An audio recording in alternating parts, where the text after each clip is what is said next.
Bonjour, bienvenue sur ma chaîne Textile et Chemins de Vie. On se retrouve pour le tirage des énergies des signes astrologiques pour le mois de janvier 2020. Voilà, 2020 est là et on va voir ce que nous réserve ce mois de janvier pour nos amis Lions en signe solaire, ascendant et lunaire. Donc j'ai pris une carte des animaux guides. Pour l'oracle, j'ai choisi l'oracle des licornes. Pour le tarot, j'ai pris le Chakra Wisdom Tarot.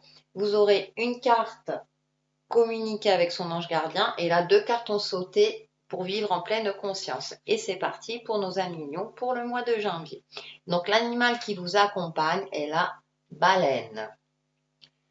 Archivage, mémoire, profondeur de l'être, aide à tourner la page. D'accord. Alors pour vous, amis lions, j'ai ce ressenti de vraiment tourner la page, de terminer, de vous épurer de tout ce qui n'a plus lieu d'être dans votre vie, de finir ce nettoyage peut-être karmique, mais également concrètement dans votre vie, d'un retour à l'essentiel. Pour cela, vous avez la baleine qui vous accompagne, qui est un animal qui va au fond des choses, hein, qui descend très très bas dans les profondeurs de l'eau. Et donc, on vous invite vraiment à voir au plus profond de vous-même qu'est-ce qui ne vous convient plus au jour d'aujourd'hui pour aller vers ce qui vous convient, bien évidemment, et retrouver peut-être votre lumière, hein. Vous êtes un signe de feu, vous êtes une personne active, vous aimez briller. Et là, on vous demande plutôt de faire un travail intérieur en profondeur pour finir de nettoyer tous les résidus, hein, finir ce nettoyage peut-être que vous avez commencé en 2019. Et là, on vous demande durant ce mois de janvier de terminer tout cela. Et la baleine est là pour vous aider. Avec l'oracle des licornes, nous avons... courage. Oh, c'est pas mignon. Vous êtes en sécurité. La peur est une illusion. Posez des limites claires. C'est très intéressant parce que là, on vous demande d'avoir le courage, le courage peut-être d'affronter vos craintes les plus profondes, vos peurs profondes. Peut-être que vous avez enfoui certaines choses en vous, vous n'avez pas voulu voir certaines réalités en face parce que ça vous effrayait ou ça mettait à mal euh, tout votre confort de vie, hein. On parle souvent de sortir de sa zone de confort. On vous demande d'être courageux, d'affronter la réalité et vous êtes en sécurité. C'est-à-dire que sous l'apparente changement qui peut y avoir dans votre vie, bien souvent c'est pour que quelque chose de meilleur se dégage derrière. Donc c'est vrai que c'est pas toujours évident de sortir d'une certaine routine, d'aller de l'avant, de quitter ce que l'on connaît pour aller vers quelque chose qu'on ne connaît pas. Euh, c'est pareil aussi quand on fait un travail intérieur, hein, c'est pas toujours évident de faire face à ses propres peurs, ses propres craintes. On préfère être soit dans le déni, soit hein, on le met de côté puis on verra ça après. Donc là, par contre, au mois de janvier, quelque part, si on vous dit non, non, sois courageux, affronte la réalité. Euh, il y a vraiment ce nettoyage en profondeur à effectuer si vous voulez pouvoir avancer durant ce mois de janvier. En tout cas, les énergies vous accompagnent dans ce sens-là. On voit une guerrière, hein, quand même, hein. Voilà, vous êtes une personne active, hein, comme je le disais. Donc, il est temps maintenant. Alors, ça ne veut pas dire de ne pas passer à l'action. Si, de passer à l'action, mais par rapport à vous-même. Voilà. On va en savoir un peu plus avec le chakra Wisdom Tarot. En première carte, nous avons le 7 de coupe. Ensuite, nous avons la mort et résurrection. Ça ne m'étonne pas. Des fois, il y a des tirages qui ne me surprennent pas. L'as de denier. Le 9 d'épée. Le 5 d'épée. Juste. Et le 4 de denier. Ok.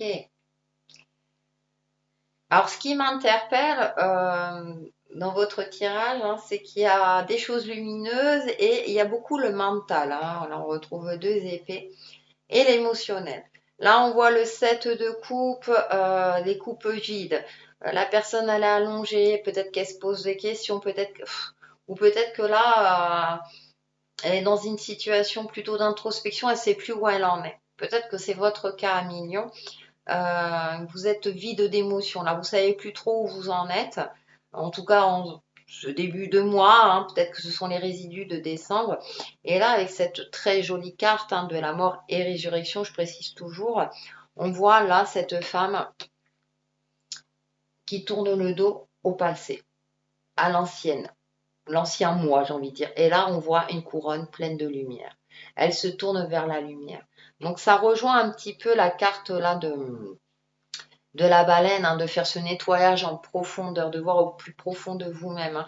Mort et résurrection, c'est-à-dire que là, c'est limite, on fait vraiment table rase de tout pour repartir sur des bases beaucoup plus saines. Et en plus, ce sont deux cartes reliées au chakra coronal, donc au côté intuitif, aux divinités, etc. Donc connectez-vous aux énergies de l'univers, à vos guides, à vos anges gardiens, justement, pour leur demander de l'aide, pour avoir du courage, pour vous aider à voir au plus profond de vous-même, quelque part votre part d'ombre, mais toutes vos peurs et toutes vos craintes, pour finir de les nettoyer ou pour y faire face justement, pour vous soulager peut-être d'un poids, hein, tout simplement, et justement partir vers quelque chose de beaucoup plus lumineux pour vous ouvrir à de nouvelles opportunités. D'accord? Opportunité, là, l'as de denier est relié au chakra racine, à la stabilité, à la sécurité. Hein, dans cette carte courage, c'est vous êtes en sécurité. La peur est une illusion. Et on retrouve cette notion de peur avec le 9 d'épée. Ça reste mental. C'est-à-dire que vos craintes sont peut-être infondées. Alors, bien sûr, hein, là, ça dépend de la réalité de votre vie, mais attention à ce que le mental ne prenne pas le pas sur votre capacité à réagir, à faire face aux difficultés ou à vos émotions profondes. Le mental, je dis toujours, c'est un garde-fou. Il est là pour concrétiser, matérialiser ce que l'on souhaite au plus profond de nous. Et parfois, il est en burn-out. Parfois, c'est un ordinateur qui a des données infinies, hein, qui a emmagasiné tellement de choses et parfois il cherche trop de solutions. Et aussi bien positives que limitantes. Donc, à vous de ne pas vous laisser embrouiller par votre mental. Hein. Donc, vous pouvez lui parler à votre mental, lui dire stop, là, je me calme. Donc, la méditation est bienvenue dans ces cas-là pour faire un peu le vide. Donc, et en plus, là, on a deux énergies plutôt d'action, donc énergie de chakra d'action, si vous voulez, chakra racine, et le chakra sacré, juste en dessous du nombril. Donc, il y a ces énergies, retrouver confiance dans son pouvoir créateur. Après, avec ce 9 d'épée, j'ai la sensation qu'il y a un fin de cycle. Il y a un fin de cycle où vous allez peut-être prendre la décision, justement, d'aller au fond des choses, parce que vous en avez marre tout simplement, pour vous ouvrir à ces nouvelles opportunités qui s'offrent à vous. Et derrière, on revient avec ce 5 d'épée, c'est pas facile hein, de calmer le mental, et accompagné du 4 de denier. C'est intéressant, on a denier épée, et là on a épée denier.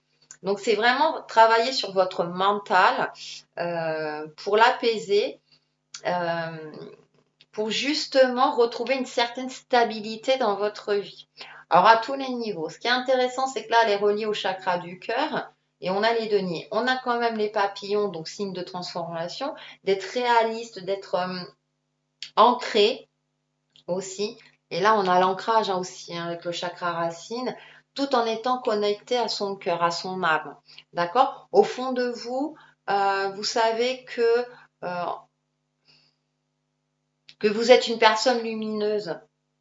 En plus, ça correspond à votre signe, vous êtes un signe de feu, que vous êtes une personne lumineuse, que vous avez les capacités à stabiliser vos émotions, à vous stabiliser dans les différents aspects de votre vie. C'est juste peut-être que vous vous torturez un petit peu trop mentalement. Alors là, avec le 5 d'épée, on voit un personnage qui tourne le dos au personnage qui tient les épées, notamment une femme. Alors ça peut être au niveau relationnel, sentimental, amical, etc. mais ça peut être aussi par rapport à vous-même, à votre part féminine. Peut-être que vous n'écoutez plus suffisamment votre côté intuitif, hein, puisque là, on a le chakra coronal mis en avant. Donc, connectez-vous peut-être plus à votre part intuitive avec la baleine. La baleine est dans les tons violets. Courage, elle est dans les tons verts pour justement affronter la réalité des choses et pour conserver ou retrouver une certaine stabilité dans votre vie, à tous les niveaux, bien sûr. Hein, je ne précise pas à chaque fois les différents domaines, transposez-vous par rapport à ce qui vous préoccupe le plus ou à vos ressentis. Pour vous aider dans tout cela, communiquer avec son ange gardien, voici le message. Eh ben, ouais, des fois ça ne me surprend pas. Abandonne le déni. Pendant que tu refuses de voir la réalité, je te sers tout contre moi. Je tente de te consoler. Je t'aide non seulement à voir la vérité, mais surtout à trouver des solutions. Ce n'est pas par plaisir que je veux que tu acceptes la situation, mais bien pour que tu en tires une leçon, pour ne plus avoir à la revivre. Ah, c'est assez intéressant parce que je crois que je l'ai évoqué, hein. C'est-à-dire ce côté où peut-être que parfois le fait de pas vouloir certains changements ou si vous passez certaines épreuves, c'est pour qu'il y ait que quelque chose de mieux puisse arriver dans votre vie. Donc, abandonner le déni, ça rejoint la baleine, hein, voyez au plus profond de vous-même, faites face à vos craintes et à vos peurs, ne soyez plus dans le déni, affrontez la réalité, vous êtes accompagné par vos anges gardiens notamment et vos guides spirituels. Et donc là, vous avez deux petites phrases hein, que vous pouvez vous les dire hein, durant tout ce mois de janvier, justement pour avoir le courage d'affronter une certaine réalité de votre vie ou vous affrontez vous-même, affrontez vos craintes. Donc la première carte, c'est oh bah écoutez, je m'aime et je reconnais que c'est le premier pas pour être aimé en retour. Donc déjà aimez-vous vous-même. Et je reconnais que c'est le premier pas pour être aimé en retour. Bah oui, si on s'aime soi-même, forcément c'est plus facile d'aimer les autres et d'être aimé en retour. La phrase parle d'elle-même. Et ah bah, je comprends pourquoi les deux ont sauté. Je pardonne à l'autre et je me pardonne. Pardonnez-vous vos erreurs. Et pardonner à l'autre, ça ne veut pas dire que vous cautionnez si quelqu'un vous a fait du mal, hein, ça ne veut pas dire que vous cautionnez, mais c'est pour vous alléger hein, peut-être d'un certain poids et enfin pour retrouver une certaine lumière, une certaine stabilité dans votre vie. Les énergies vous accompagnent dans ce sens-là, Mignon. Voilà pour nos amis mignons pour le mois de janvier 2020 et je vous dis à très très vite sur ma chaîne Texi et Chemin de Vie. Bye bye!